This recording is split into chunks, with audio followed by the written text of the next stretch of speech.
টাকা পয়সা ধন দৌলত অর্থ সম্পদ সব পড়ে থাকবে। একদিন আদম আলাইহিস সালাম নূহ আলাইহিস সালামের মতো তোমরা এই জমিনের নিচে একদিন চলে যাবে।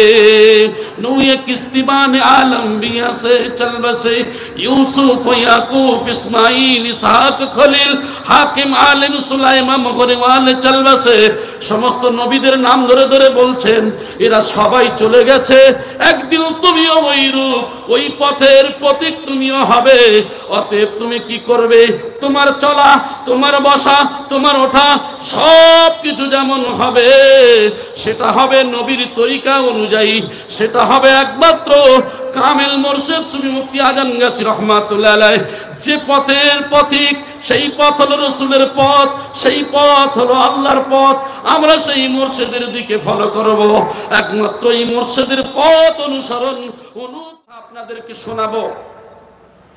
তিনি বলে গিয়েছিলেন, হে মুসলিম, হে ইমানদার, আধার যুগের অর্থাৎ অন্ধকার যুগের মতো সমস্ত ধ্যান ধারণাকে ভুলে যাও। অন্ধকার যুগের মতো তোমরা চলো না। যে সময়ে মহিলাদেরকে জ্যান্ত পুঁতে ফেলা হতো, যে সময়ে মানুষে মানুষে অত্যাচার করত, অনাচার করত, মানুষ মানুষের প্রতি কত কষ্ট নির্যাতন করত, আল্লাহর রাসূল সাল্লাল্লাহু আলাইহি ওয়াসাল্লাম শেষ ভাষণে এসে বললেন যে তোমরা পূর্বে যুগের অর্থাৎ অন্ধকার যুগ আইয়ামে জাহেলিয়াতের যুগকে তোমরা ভুলে যাও, নব আলোকে পথ চলতে থাকো। অর্থাৎ তোমরা নতুন আলো অর্থাৎ সঠিক পথ, ভালো পথ, নতুন পথে তোমরা চলা শুরু করো। জোরে বলি সুবহানাল্লাহ। এটা কার কথা?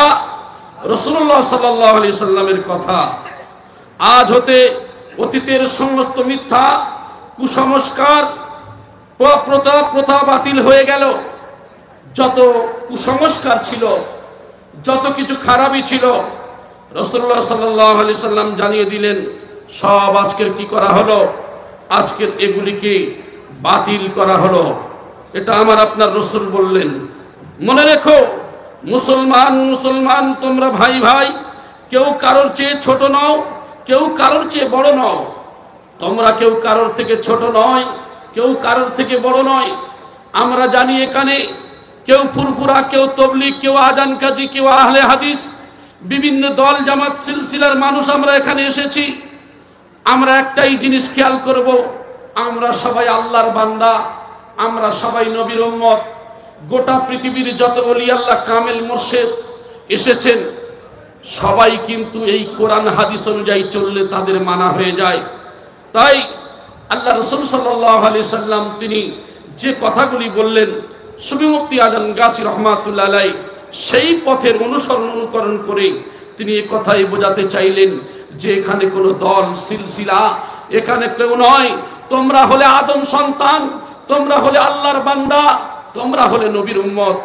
আমি সুফি মুফতি আজম গাছী রহমাতুল্লাহ আলাইহি আমি ঠিক নায়েবী রাসূল হিসাবে আমি একমাত্র পথ দেখাতে এসেছি, অন্ধকার থেকে কিভাবে মানুষ আলো পাবে। পৃথিবীতে অনেকেই অনেক দল, অনেক সিলসিলা বিভিন্ন পথে চলেন। আমি সুফি মুফতি আজম গাছী রহমাতুল্লাহ আলাইহি হাক্কানি আঞ্জুমানকে স্থাপন করার একটাই কারণ হলো, আমি লক্ষ্য করে দেখলাম বিশ্বের মানব জাতির দিকে যে মানুষ তারা নামাজকে কাজা করে, আবার কি করে নামাজ তারা ছাড়ে আবার পড়ে। কিন্তু সুফি মুফতি আজম গাছী রহমাতুল্লাহ আলাইহি এইটা খুব শক্তভাবে তারা মেসেজ দিলেন বিশ্বের কাছে যে না, তোমরা বাবা বিনা কাজায় 5 ওয়াক্ত নামাজ পড়বে। জোরে বলি সুবহানাল্লাহ। তার সাথে সাথে তিনি কোরআনের ওজিফার কথা বললেন। মানুষ কোরআন পড়ে যেন না চলে যায়। এই ওজিফা পড়লে প্রত্যেক দিন 8 খতম 10 পারা সব পেশে পাবে। আজকের এখনই পড়ে চলে গেল, চলে যাওয়ার পরে তার প্রত্যেক দিন 8 খতম 10 পারা একটা মানুষ তার পিতা মাতা আত্মীয় স্বজন দাদা দাদি নানা নানি যে কবরে চলে গিয়েছে তার জন্য সে কি করবে?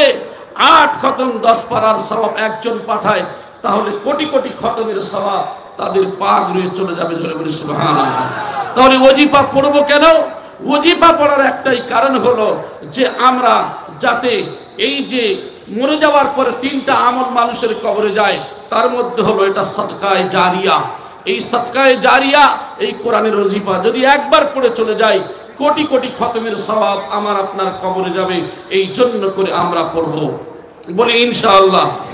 আর তিনি যে কথা বললেন যে তোমরা কেউ ছোট নও, কেউ বড় নও, এখানে আল্লাহ রাসূল সাল্লাল্লাহু আলাইহি সাল্লাম যে মেসেজটা দিলেন, ঠিক তদ্রূপ সেই নায়েবী রাসূল হিসাবে একই কথা। এখানে কেউ ছোট নয়, কেউ বড় নয়, কেউ আমির নয়, কেউ ফকির নয়। আজকের আপনারা দেখতে পাচ্ছেন, আমরা যদি লক্ষ্য করে দেখি, আপনারা দেখেছেন সুফি সবল সিংহপুরী রহমাতুল্লাহি আলাইহি, আজকের আজান গাছি রহমাতুল্লাহি আলাইহিকে আমরা দেখি নাই, মুয়াজ্জিন কেবলা রহমাতুল্লাহি আলাইহিকে দেখি নাই, অনেকেই তিতি হুজুর কেবলাকে দেখেছেন বা আমাদের সবল সিংহপুরী রহমাতুল্লাহি আলাইহিকে দেখেছেন। আপনারা দেখেছেন খুবই অসুস্থ অবস্থায়, মাজুর অবস্থায়, চলতে পারতেন না, তারপরেও কি 2-3 জন মিলে তুলতেন, বসাতেন। যে জায়গায় বসানো হতো, যেখানে এই সমস্ত সাধারণ মানুষরা বসে থাকতো, এমন একটা চাটাইয়ের উপরে বসে সময় কাটিয়েছে। একবার জোরে বলি সুবহানাল্লাহ। কারণ তিনি চাই নাই আমিত্ব ভাব, তিনি চাই নাই একটা গদি, তিনি চাই নাই, তিনি একমাত্র আরামায়েশ, উঠতে পারে নাই, নড়তে পারে নাই, তারপরেও তিনি এমন কষ্টের সঙ্গে সময় কাটিয়েছেন। আসলে আমরা বুঝতে পারি রাসূলুল্লাহ সাল্লাল্লাহু আলাইহি সাল্লামের দিকে লক্ষ্য করে, আল্লাহর নবী সাল্লাল্লাহু আলাইহি সাল্লাম যে বিছানায় শুয়েছেন, শরীর পিঠ মুবারকে কালো কালো দাগ পড়ে গিয়েছিল, লাল হয়ে গিয়েছিল। খলিফায়ে মুসলিমিন উমর বলেছিলেন, ইয়া রাসূলুল্লাহ, আপনি যদি অনুমতি দেন একটা গদি বানিয়ে দেব। বলে, আমি উমর, আমি গদি চাই নাই। বিশ্বের মানব জাতি, তারা যারা গরিব অনাথ অসহায়, তারা না যেন না মনে করে যে আল্লাহর নবী দিন প্রচার করেছেন ঠিকই, কিন্তু আরামের সঙ্গে থেকে দিন প্রচার করেছেন। তাই সর্বপ্রথম আমার আল্লাহ পাক রব্বুল আলামিন আমার আপনার নবীকে এতিম মিসকিন বানিয়ে তিনি কি করেছেন, গরিবী হালতে দুনিয়ায় তিনি জীবন কাটিয়ে দিনের দাওয়াত দিয়ে চলে গেছেন। জোরে বলি সুবহানাল্লাহ। ঠিক সুফি মুফতি আজান গাছি রহমাতুল্লাহ আলাইহি, তানার সেই খলিফাগান পরস্পর একই পদ্ধতিতে তারা সেই একই ভাবে চলে গেছেন। আপনারা জানেন যে সামান্য যে হুজুর কিবলার যে ড্রেস ছিল, যে পোশাক ছিল, আমাদের পোশাকগুলি কত ভালো, কিন্তু তিনি ফকিরি ড্রেস, সাদা সিধা ড্রেস, এই জীবন তিনি অতিবাহিত করে চলে গেছেন। আসলে ওলি আল্লাহ সুফি যারা হয়, এই সুফিদের ব্যাপারে অনেক কথা রয়েছে, আমি আজকের সেদিকে যাচ্ছি না। এই জন্য করে সুফি এনারা সাফ করনেওয়ালা, কি সাফ করবেন? দুনিয়ার ডাক্তার, দুনিয়ার এটা ওটা পরিষ্কার করবেন। সুফি, এই সুফিরা আমাদের অন্তরের যে রোগ হয়েছে, রাসূলুল্লাহ সাল্লাল্লাহু আলাইহি সাল্লাম থেকে সাহাবায়ে কেরাম পর্যন্ত, তাবেঈন, আইম্মায়ে মুজতাহিদিনরা সেই ডাক্তার যারা রুহের চিকিৎসা করে চলে গেছেন। আজকে শ্রীমুফতি আজান গাছি রহমাতুল্লাহ আলাইহি সেই রুহের চিকিৎসা করছেন, যে বাবা একমাত্র কি করবে, তোমরা তোমাদের মধ্যে গ্লানি রয়েছে, যে নোংরা রয়েছে, এটাকে বার করে ফেলতে হবে। সেই রুহের চিকিৎসা করছেন, তিনি হলেন সুফি, একমাত্র সাফ করনেওয়ালা। জোরে বলি সুবহানাল্লাহ। তাই তিনি বললেন, কেউ ছোট নয়, কেউ বড় নও, আল্লাহর চোখে সবাই সমান। কে বললেন? আল্লাহ রাসূল সাল্লাল্লাহু আলাইহি সাল্লাম। আল্লাহর নবী বললেন যে আল্লাহর চোখে তোমরা সবাই সমান। আর কি বললেন নবী? নারী জাতির কথা ভুলবে না। হুজুর কেবলা বারবার বলেন যে নারী জাতির কথা ভুলবে না। নারীর উপর পুরুষের কর্তৃত্ব আছে, পুরুষের উপর নারীরও অধিকার রয়েছে, একে অপরের উপরে অধিকার রয়েছে। নারী পুরুষ, পুরুষ নারী উভয়ের উপরে অধিকার রয়েছে। তাদের প্রতি অত্যাচার করবে না। সুবহানাল্লাহ বলেন। কার কথা? আমার আপনার রাসূলের কথা। আল্লাহর নবী সাল্লাল্লাহু আলাইহি সাল্লাম বললেন শেষ ভাষণে, চলে যাওয়ার পূর্বে বলেছিলেন নারীদের প্রতি অত্যাচার করবে না। কিন্তু আমরা এমন মানুষ আছি নির্দয়, যারা আমরা কি করি, বিবিদের প্রতি অত্যাচার করি, অন্যায়ভাবে তাদেরকে গালি দিই, মারি। আল্লাহ রাসূল সাল্লাল্লাহু আলাইহি সাল্লামকে যদি আমরা ভালোবাসি, কামেল মুর্শিদকে যদি ভালোবাসি, সেই একই কথা তারা বলে যাচ্ছেন যে না, তোমরা মহিলাদের প্রতি নির্দয় হবে না, মহিলাদেরকে তোমাদের যেমন অধিকার রয়েছে তাদের প্রতি তাদের অধিকার আছে তোমাদের প্রতি, অতএব তোমরা তাদেরকে অত্যাচার করবে না। মনে রেখো, আল্লাহকে সাক্ষী রেখে তোমরা তোমাদের স্ত্রীদের গ্রহণ করেছো। তোমরা তো আল্লাহকে সাক্ষী রেখে তোমাদের বিবিদেরকে নিয়ে এসেছো। তোমরা যে কবুল বলেছো, তোমরা যে বিবাহ করেছো, তোমরা তো আল্লাহকে সাক্ষী রেখে তোমরা করেছো। আর কি তোমাদের স্ত্রীদেরকে গ্রহণ করেছো। সাবধান, ধর্ম সম্বন্ধে বাড়াবাড়ি করো না, ধর্মের উপরে বাড়াবাড়ি করো না। আজকের মুফতি আজম গাছী রহমাতুল্লাহ আলাইহি প্রত্যেকটা জিনিস তিনি যে আমাদের সম্মুখে দিয়ে গেলেন, আমরা লক্ষ্য করে দেখি কোরআন হাদিসের মধ্যে পাওয়া যায় কিনা। তিনি প্রত্যেকটা কাজ কোরআন হাদিসের মধ্যে আমাদেরকে জানিয়ে দিয়ে গেলেন। আর এই বাড়াবাড়ির ফলে কি হয়, অতীতে বহু জাতি ধ্বংসপ্রাপ্ত হয়েছে। বাড়াবাড়ি করে অন্যান্য ধর্মের মানুষেরা, রসুলের যুগে বহু জাতি তারা ধ্বংস হয়েছে, ঠিক তদ্রূপ সেটাও থেকে সাবধান করে দেওয়া হলো। এই দিন ঠিক তেমনই পবিত্র, তোমাদের জীবন ধন সম্পদ। হে মুসলমান হুঁশিয়ার, নেতার আদেশ কখনো কর্তৃ নাশা কাফরি দাসকেও তোমাদের আমির করে দেওয়া হয়। বলছে আল্লাহ নবী সাল্লাল্লাহু আলাইহি ওয়াসাল্লাম বলছে, যদি তোমাদের যে আমির হবে সে যদি একজন কাফরি গোলাম হয়, আর সে যদি আল্লাহ রসুলের হুকুম মতো চলে, সে যদি তোমাদের সর্দার হয়, তাহলে তোমরা তাদেরকে মেনে নিয়ে জোরে বলেন সুবহানাল্লাহ। আজকের লক্ষ্য করে দেখেন, সুফি মুফতি আজম গাছী রহমাতুল্লাহের দিকে, তিনি তো এই জমিদারের সন্তান, তিনি চলে যাওয়ার পরে এই বংশের কোন ব্যক্তি ওই গদিতে বসতে পারতেন? আমরা দেখেছি বিভিন্ন ভাবে বিভিন্ন পদ্ধতিতে। আজকের দেখেন সেই গদিতে আজম গাছী রহমাতুল্লাহ আলাইহির গদিতে তার বংশের কেউ নয়, সুফি মুয়াজ্জিম কিবলা রহমাতুল্লাহ আলাইহি চাকদা গ্রামের বাড়ি, তিনি সেই গদিতে বসলেন, জোরে বলেন সুবহানাল্লাহ। আবার কি করলেন, সেই নৈকট্য হাসিল করলেন। তিনি কে? তিনি হলেন বাংলাদেশের টাঙ্গাইল জেলায় বাড়ি, সেই জায়গার এমন একজন ব্যক্তি যিনি আল্লাহ যাকে কবুল করলেন, তারপর তিনি গদ্দিনশীল হলেন, জোরে বলেন সুবহানাল্লাহ। তারপরে কোথায়? তার ছেলে হলেন না, তারপরে আসলেন কোথায়? সবল সিংহপুর প্রত্যন্ত একটা গ্রাম এলাকা থেকে এমন একজন ব্যক্তিকে আল্লাহ বাছাই করে নিলেন, তারপরে সেই জায়গায় বসিয়ে দিলেন সুফি সবল সিংহপুরী রহমাতুল্লাহি আলাইহি। আজকের যিনি গদ্দিনশীল হয়েছেন, গতকালকে আমি আলোচনা করছিলাম কয়েকটা বিষয় নিয়ে ভাইয়ের সঙ্গে, যে হুজুর কেবলা তিনি বসে আছেন, যিনি বর্তমান গদ্দিনশীল হুজুর কেবলা তখন সবল সিংহপুর রহমাতুল্লাহ রয়েছেন, বসে আছেন। তো কয়েকজন মানুষ কি করেছেন, সেখান থেকে ছেলে তুলে দিচ্ছেন যে না না এখানে বসার জায়গা নেই। তো হুজুর কেবলা নিজে উঠে গিয়ে অন্য জায়গায় বসলেন। জি, আবার ওখান থেকে বলছে না এখানে বসা যাবে না, এখানে জায়গা নেই, ওখান থেকে উঠে গিয়ে অন্য জায়গায় বসলেন। আর তিনি হলেন আরেফ বিল্লাহর বাদশা, জোরে বলেন সুবহানাল্লাহ। দেখেন আজকের মানুষকে চেনা বড় কষ্ট। এই দরবারে যে ওলি আল্লাহ তৈরি হয়, আল্লাহ যাকে কবুল করে ওই জায়গায় আল্লাহ পাক রব্বুল আলামিন কবুল করিয়ে কাকে কবুল করে রেখে ওই গদিতে বসিয়ে দেবেন সেটা আল্লাহ পাকই ভালো জানেন। এই জন্য করে আল্লাহ রাসূল সাল্লাল্লাহু আলাইহি ওয়াসাল্লাম বললেন যে তোমাদের যে কর্তৃত্ব দেবে, তোমাদের যে আমির হবে, তোমাদের যে লিডার হবে, তোমাদের যে পীর মুর্শিদ হবে, সে যদি একজন কাফরিও হয়, সে যদি একজন যদিও তোমার বংশের মর্যাদা নেই, আভিজাত্য নেই, কিছুই নেই, কিন্তু এই মানুষ যদি আল্লাহ এবং তার রাসূলের হুকুম মতো চলে, তবে তোমরা কি করো, নেতা হিসাবে গ্রহণ করো, জোরে বলুন সুবহানাল্লাহ। আমার ভাই, এ সম্পর্কে আল্লাহর নবী অনেক কথা বলেছেন, এ সম্পর্কে বলতে গেলে 2-3 ঘন্টা সময় যাবে। তো আমার বলার উদ্দেশ্য হলো এটাই যে তিনি জানিয়ে দিলেন। আমি ছোট্ট করে কয়েকটা কথা আপনাদের সম্মুখে শুধু বলে যাচ্ছি, আপনারা শুধু খেয়াল করবেন। তাই আমাদের কাজ হবে যে আমাদের পীর মুর্শিদ যিনি আছেন, তাহলে আল্লাহ যাকে কবুল করেছেন, বসিয়েছেন, আমরা সেদিকেই লক্ষ্য করব। দাস দাসীদের প্রতি সর্বদা সৎ ব্যবহার করবে। আল্লাহ নবী সাল্লাল্লাহু আলাইহি ওয়াসাল্লামের আদর্শ কি? দাস দাসীদের প্রতি সৎ ব্যবহার করবে। আমাদের বাড়িতে যদি কোনো কাজের চাকরানি থাকে, কোনো মহিলা কাজ করে, আমরা সব কাজ তাকে দিয়ে করাই। আল্লাহ নবী সাল্লাল্লাহু আলাইহি ওয়াসাল্লাম হযরত মা ফাতিমা জোহরা রাদিয়াল্লাহু তাআলা আনহার বিবাহের সময় জাঁতাটাকে নিয়ে হযরত ফাতিমার হাতে তুলে দিয়েছিলেন, ফাতেমা এই জাঁতাটা তোমাকে দিলাম। আর নামাজের মুসাল্লাটা তার দাসীর হাতে তুলে দিলেন, যে এই আদর্শ আমি রাসূল দিলাম, যে ভারী কাজগুলো তুমি করবে আর তোমার দাসীর হালকা কাজগুলো করাবে, জোরে বলি সুবহানাল্লাহ। আমাদের বাড়িতে আমরা দাসী রাখি, অবশ্যই রাখবেন, তবে আপনি যেটা খাবেন সেটাই খাওয়াবেন। আমরা কি করি, আমরা ভালো খাই, আর দাসীর জন্য আমরা যে ব্যবহার করি, তাদের যে খেতে দিই, এটা আমরা কতটুকু আমরা সেই নবীর উম্মত বলে আমরা দাবি করি।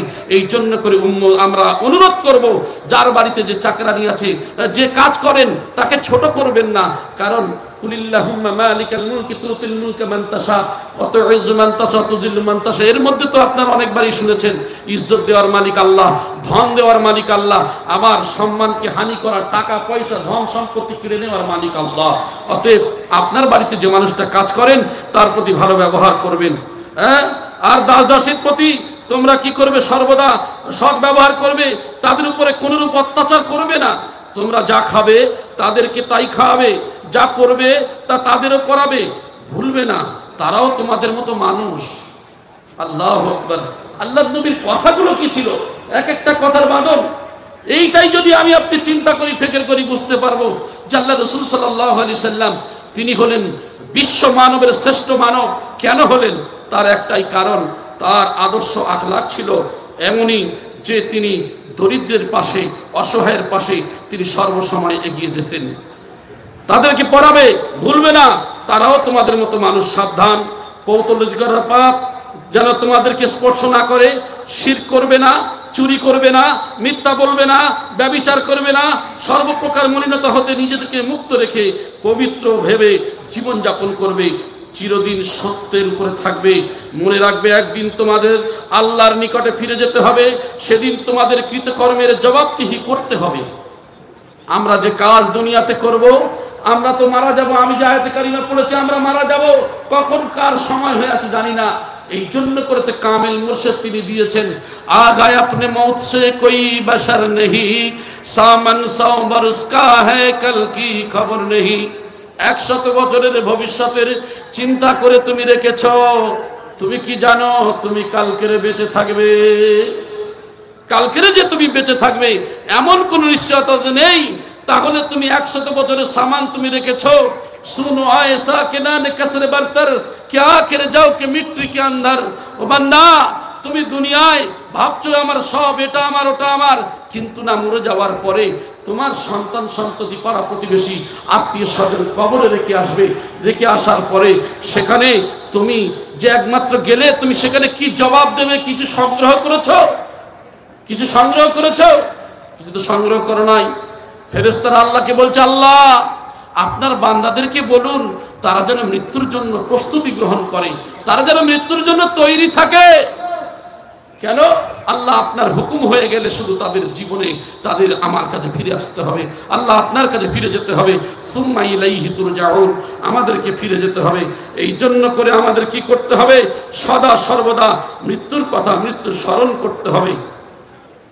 একদিন তোমাদেরকে আল্লাহর নিকট ফিরে যেতে হবে, সেদিন তোমাদের কৃতকর্ম সম্পর্কে জবাবদিহি করতে হবে। বংশের গৌরব করবে না। যে ব্যক্তি নিজ বংশকে হেয় মনে করে, অপর কোন বংশের নামে আত্মপরিচয় দেয়, আল্লাহর অভিশাপ তার উপর নেমে আসে। আমরা অনেকেই বংশের গৌরব দেখাই, আমি অমুক বংশের মানুষ, আমি তমুক বংশের মানুষ। না, এই সমস্ত গৌরব দেখি লাভ নাই, কারণ আল্লাহর কাছে ওই ব্যক্তি উত্তম। ইন্না আকরামাকুম ইনদাল্লাহি আতকাকুম, আল্লাহর কাছে অধিক সম্মানী সেই যার মধ্যে তাকওয়া রয়েছে, যার মধ্যে আল্লাহর ভয় রয়েছে। জেনে রাখবেন, আপনি গরিব, অনাথ, অসহায়, কুলি মজুর, কিন্তু আল্লাহর চোখে আপনি আল্লাহকে ভয় করেন, আল্লাহর কাছে অধিক সম্মানী সেই ব্যক্তি। আমি যা রেখে গেছি তা যদি তোমরা দৃঢ়ভাবে স্মরণ করে রাখো, তবে কিছুতেই তোমাদের পতন হবে না। সেই গচ্ছিত রেখে যাওয়া সম্পদ কি হলো? তা হলো আল্লাহর কিতাব কোরআন আর রাসূলুল্লাহ সাল্লাল্লাহু আলাইহি সাল্লামের সুন্নাত, হাদিস শরীফ। তাহলে আমি আপনাদেরকে এই কথাই বলি, নিশ্চয়ই জেনে রাখবে তোমরা আমার পরে আর কোন নবী আসবে না, আমি শেষ নবী। যারা উপস্থিত আছো তারা অনুপস্থিত সকল মানুষের নিকট এই বার্তা পৌঁছে পর্যন্ত এই সকল বাণী পৌঁছে দেবে। কারণ আল্লাহ রাসূল সাল্লাল্লাহু আলাইহি সাল্লাম কেন বললেন যে তোমাদের মধ্যে দুটো জিনিস রেখে গেলাম, একটা হলো আল কোরআন, অপরটা হলো সুন্নাত রাসূল। আজকের আমার কামেল মুর্শিদ মুফতি আজম গাজী রহমাতুল্লাহি আলাইহি তিনি সেই কথাই বলছেন যে বাবা তোমরা এই কোরআনের হুকুম মতো চলবে আর নবীর তরিকা অনুযায়ী চলবে। এই দুইটা জিনিস যদি মানতে পারো তাহলে আমাদের 5 মুর্শিদের যে ফয়েজ, এই পুরাপুরি তোমার এটাই মানা হবে। কারণ আল্লাহর হুকুম মানা, রাসূলের হুকুম মানা, এটাই তো 5 কামেল মুর্শিদের মনের ইচ্ছা, এটাই তাদের আকাঙ্ক্ষা, এটাই তাদের উদ্দেশ্য। একবার জোরে বলি সুবহানাল্লাহ। তাই হাক্কানি আঞ্জুমানকে স্থাপন করলেন। হাক্কানি আঞ্জুমানকে স্থাপন করার কারণে হলো বিশ্বের মানবের দিকে তাকিয়ে লক্ষ্য করে দেখলাম মানব জাতি তারা কি করে দল সিলসিলা নিয়ে নিজেরা নিজেদের মধ্যে আভিজাত্য বিভিন্ন কথা বলে, কিন্তু হাক্কানি আঞ্জুমানের কাজ হলো এখানে কোনো দল জামাত নয়, এখানে একমাত্র আল্লাহর বান্দা হিসাবে, নবীর উম্মত হিসাবে আমি সুফি মুফতি আজান গাছী রহমাতুল্লাহ আলাইহি আমার যে দায়িত্ব রয়েছে ওয়ারাসাতুল আম্বিয়া হিসাবে কুপথগামী মানুষদের সুপথ দেখাতে হবে, যারা ভুল পথে আছে তাদের সঠিক পথ দেখাতে হবে। সেই সঠিক পথ কি বাবা জেনে রেখে দিও, শেষ কথাই হলো চূড়ান্ত কথা, সেটাই হলো তোমার জীবনের মৃত্যুর সময়। এই মৃত্যুটা অবশ্যই অপরিহার্য, কারণ তোমরা জেনে রেখে দিও হযরত আদম নবী নিচে জমিকে চল বসে। তোমাদের আদি পিতা 1000 বছর বেঁচে ছিল, কিন্তু তোমাদের আদি পিতা হযরত আদম আলাইহিস সালাম আর দুনিয়াতে নাই, এই জমিনের নিচেই চলে গেছে। হে আল্লাহর বান্দা, তুমিও সেই কথাই স্মরণ করো, একদিন ওই রূপ তুমি এই জমিনের নিচে চলে যাবে। নূহে কিস্তি বানে আলম মে ইহা সে চল বসে।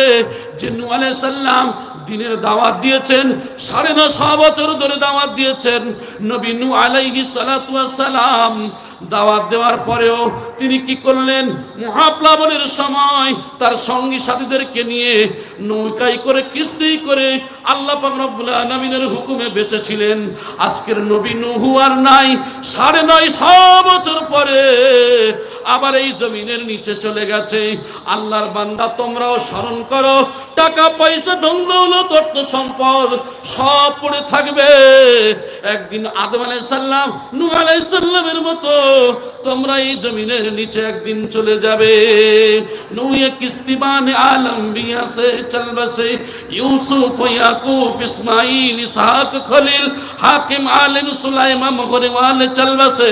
সমস্ত নবীদের নাম ধরে ধরে বলছেন, এরা সবাই চলে গেছে, একদিন তুমিও ওই রূপ ওই পথের পথিক তুমিও হবে।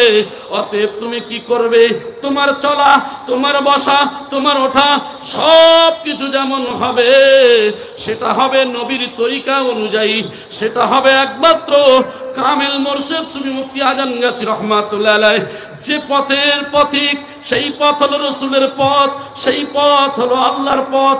আমরা সেই মুর্শিদের দিকে ফলো করব, একমাত্র এই মুর্শিদের পথ অনুকরণ করে আমরাও চলব। সুলাইমান কোহে কান আশকে কামিল তলাকো মে আছে চল বসে। আনোয়ারিও সাদিও জামিও নিজামি উনসরি সব এক একটা নাম ধরে বলছেন। আমি ছোট্ট করে বলি, দ্বীনের দাওয়াত সমস্ত নবীরা এসেছেন, এই দ্বীনের দাওয়াত তারা দিতে এসেছেন, কিন্তু দেওয়ার পরেই তারা একের পরে এক তারা দ্বীনের দাওয়াত দিয়েছেন, আবার তারা চলে গেছেন। হে আল্লাহর বান্দা, ঠিক ওই রূপ তোমরাও চলে যাবে। আর যারা ধনী সম্প্রদায়ের মানুষ আছে, সময় পায় না নামাজ পড়া, ধনী সম্প্রদায়ের মানুষ যারা আছে, আল্লাহর ইবাদত করার সময় নাই, অনেকেই অনেক ব্যস্ততা দেখায়। একবার লক্ষ্য করে দেখো, হযরতে বাদশাহ সিকিন্দার, যাকে অনেকেই আলেকজান্ডার নামে চেনেন, এই আলেকজান্ডার মরে যাওয়ার পূর্বে তার মন্ত্রীদেরকে বলেছিল, ও আমার মন্ত্রীরা শোনো শোনো, আমি আলেকজান্ডার তোমাদেরকে ওসিয়ত করে গেলাম, আমি মরণের পরে কাপড়ের মধ্যে থেকে আমার হাত খানা বার করে দেবে, আর আমার হাতে মাটি ভর্তি করে দেবে।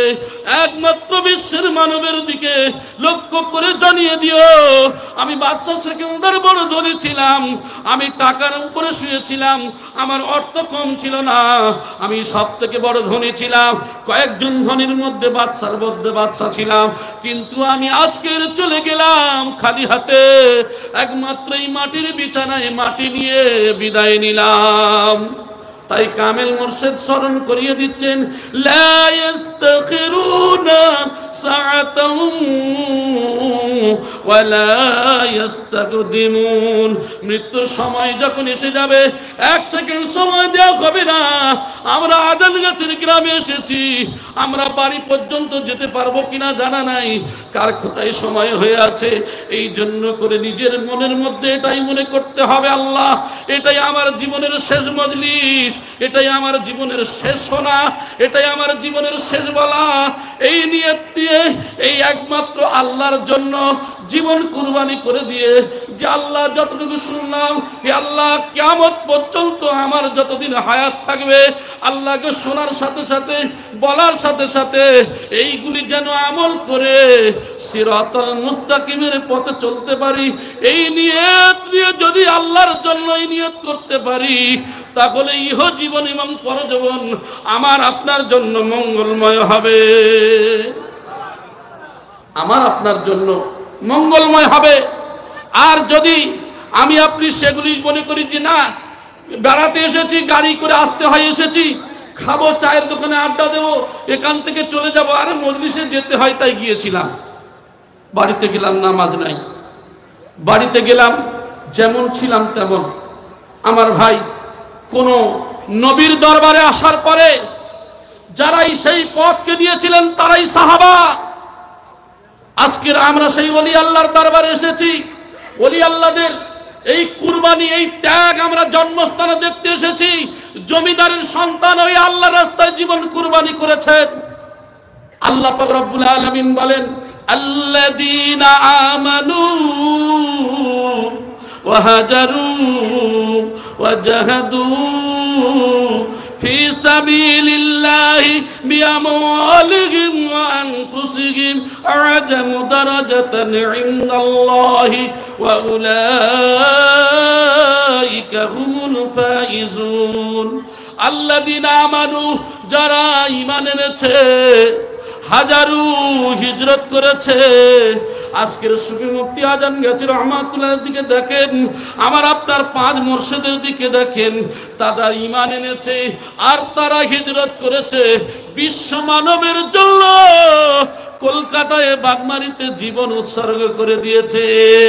আল্লাযীনা আমানু ওয়া হাজারু ওয়া জাহাদু, নিজেরাই প্রচেষ্টা করেছে, পরিশ্রম করেছে, ফি সাবিলিল্লাহ, আল্লাহর রাস্তায়, বিআমওয়ালিহিম, নিজেদের মাল ধন সম্পদ আল্লাহ রাস্তায় বিলীন করে দিয়েছে, আনফুসিহিম, নিজেদেরকে কুরবানি করে দিয়েছে আল্লাহর রাস্তায়। আনফুসিহিম, আল্লাহ বলছেন আ'জামু দারাজাতান ইনদাল্লাহ, আমি আল্লাহ, আমার কাছে এরাই হলো সর্বোত্তম, আমি আল্লাহ, এরা হলো আমার কাছে শ্রেষ্ঠ। ওয়া উলাইকা হুমুল ফাইজুন, আর এরাই হলো সফলকামী। জোরে বলি সুবহানাল্লাহ।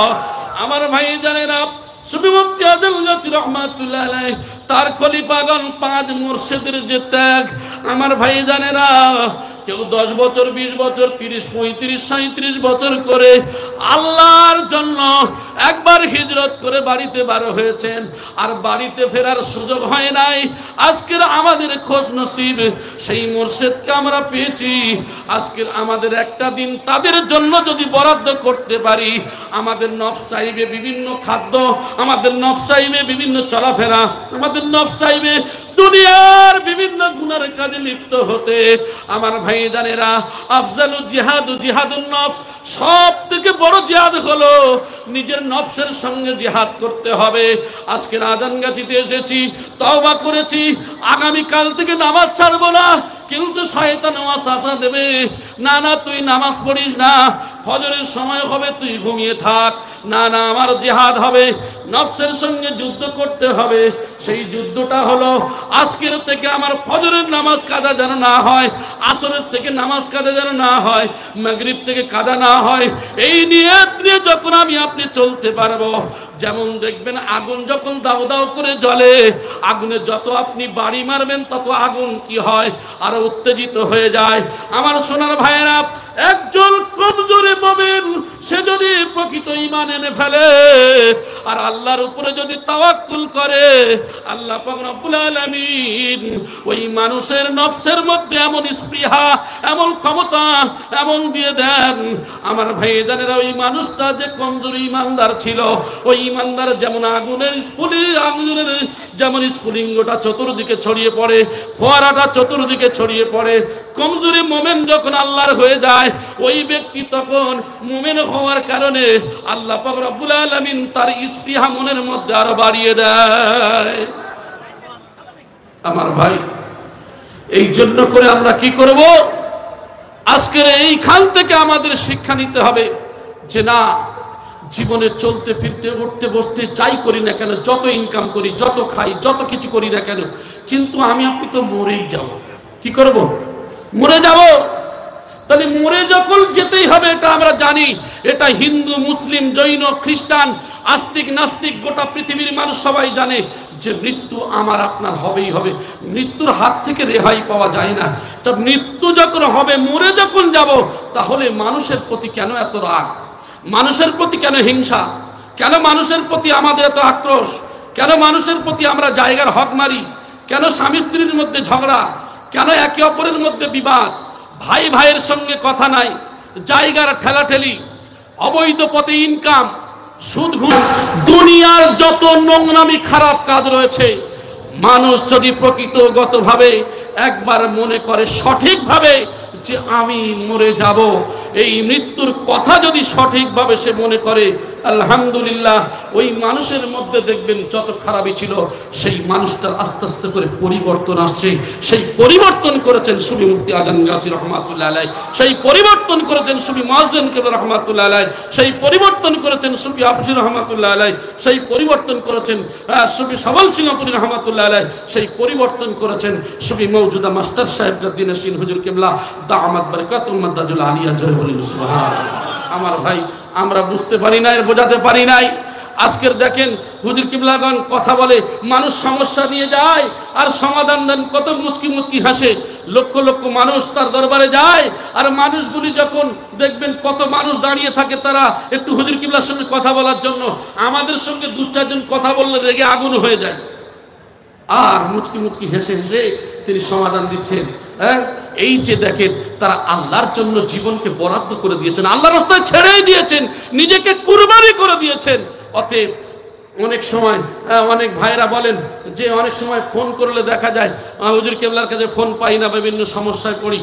হুজুর কেবলাও বলেন যে না বাবা, মানুষ সমস্যার মধ্যে পড়ে ফোন করে গো। অনেককে বলে, অনেক ভাই আমার বলেন, ওখানে অনেকেই দায়িত্বে যারা আছেন কিছু কিছু, না বাবা অনেকেই সমস্যায় পড়ে তো মানুষ ফোন করে, বাবা তাদের জন্য দেবে, আমার কষ্ট হয় হোক, আমার গুনাহগার মুরিদদের যেন না কষ্ট হয়। যেন বলেন আল্লাহু আকবার। কি জীবন তাদের! আমরাও মানুষ, তারাও তো মানুষ। আসলে তারা কবুলিয়াত হয়ে গেছে আল্লাহর কাছে, তারা সেই দরজা হাসিল করে ফেলেছে, আমরা তো পারি নাই। আমাদের মতো নির্দয় মানুষ, নিষ্ঠুর মানুষ, আমরা দেখবেন কত কথা আমরা শোনার পরেও নিজেদের জীবনকে পরিবর্তন করতে পারি নাই। না, আমরা যে এসেছি কামেল মুর্শিদের দরবারে, এই সুমুফতি আজম গাজী রহমতুল্লাহের জন্মস্থানে, এখানে আমরা প্রত্যেকেই পরিবর্তন হওয়ার চেষ্টা করব। আল্লাহ যেন সেই তৌফিক দান করেন। আরো ভাই এ সম্পর্কে, মুর্শিয়া সম্পর্কে অনেক কথা শুনেছেন। শেষে তিনি দোয়া করছেন, ইলাহি উরসিকুল শাকা জালিসোं को কিয়ামত তক মুবারক हो। আল্লাহ এই জলসায় এসে যারা বসে পড়েছে, কে কোন সিলসিলা, কে কোন ধরনের মানুষ যারা এসেছে, আল্লাহ প্রত্যেকের মোবারক করে দাও। জোরে বলেন সুবহানাল্লাহ। আজকের কি দোয়া তিনি করছেন আমরা জানি। গোটা পৃথিবীর অনেক মানুষ হাক্কানি আঞ্জুমানের জন্য বিভিন্ন কথা বলে, আর তিনি দোয়া করছেন, ইলাহি উরসিকুল শাকা ওয়ালিয়্যুম কো কিয়ামত তক মুবারক हो। আল্লাহ পৃথিবীতে যত ওলি আল্লাহ, কামেল ব্যক্তি রয়েছেন, কামেল ওলি আল্লাহ রয়েছেন, আল্লাহ সবার তুমি মোবারক করে দাও। জোরে বলেন সুবহানাল্লাহ। আসলে আল্লাহ রাসূল সাল্লাল্লাহু আলাইহি সাল্লামের কাছে এসে বলেছিলেন, ইয়া রাসূলুল্লাহ, আপনি যদি অনুমতি দেন, এই পাহাড়কে নিয়ে এদেরকে চূর্ণ বিচূর্ণ করে দেব, যেমন আটা পিষে দেয়, আটা পেশার মতো এদেরকে পেশাই করে ফেলবো। ফেরেশতারা এসে বলেছিলেন, আল্লাহ রসুল বলেছিলেন, আল্লাহর ফেরেশতা, আমি রসুল তো এই জন্য করে আমাকে পাঠানো হয় নাই, আমি এসেছি রহমাতাল লিল আলামিন হিসাবে। ওয়া মা আরসালনাকা ইল্লা রহমাতাল লিল আলামিন। আমি বিশ্বের জন্য করুণাময়, বিশ্বের জন্য দয়াময়, বিশ্বের জন্য রহমত স্বরূপ। আমি মুহাম্মদ সাল্লাল্লাহু আলাইহি সাল্লাম সবার তো করুণা করার জন্য এসেছি, অন্ধকার থেকে আলো দিতে এসেছি, আমি কারোর অত্যাচার করার জন্য আসি নাই। সেই একই পথের অনুসারী সুফি আজম গাজী রহমাতুল্লাহ আলাইহি, তার খলিফাগণ একই কথা বলছেন যে একমাত্র এই দরবারে সবাই আসবে, কে হিন্দু, কে মুসলিম, কে জৈন, কে খ্রিস্টান, সবার জন্য উদার করা, মন উজাড় করা, হাতকে বাড়িয়ে দিয়ে বিশ্ব মানবকে ডাক দিচ্ছেন, বিনা পয়সায় দিন ও দুনিয়ার শান্তি মঙ্গল। বিনা পয়সায় কি হয়? শান্তি মঙ্গল টাকায় পাওয়া যায় না, শান্তি মঙ্গল পাওয়া যায় একমাত্র বিনা পয়সায়, রুহানি তরক্কের উপায়। কোরআনে কারীম বলছে আলা বিযিকরিল্লাহি তাতমাইন্নুল কুলুব, একমাত্র আল্লাহর জিকির, কোরআন তেলাওয়াতের মধ্যে রয়েছে শান্তি, আল্লাহর জিকিরের মধ্যে রয়েছে শান্তি। ক্বালা কাসরাতুল যিকরিল মাউত ওয়া তিলাওয়াতিল কোরআন, আল্লাহর জিকির, কোরআন তেলাওয়াতের মধ্যে রয়েছে শান্তি, মৃত্যুর স্মরণের মধ্যে রয়েছে শান্তি।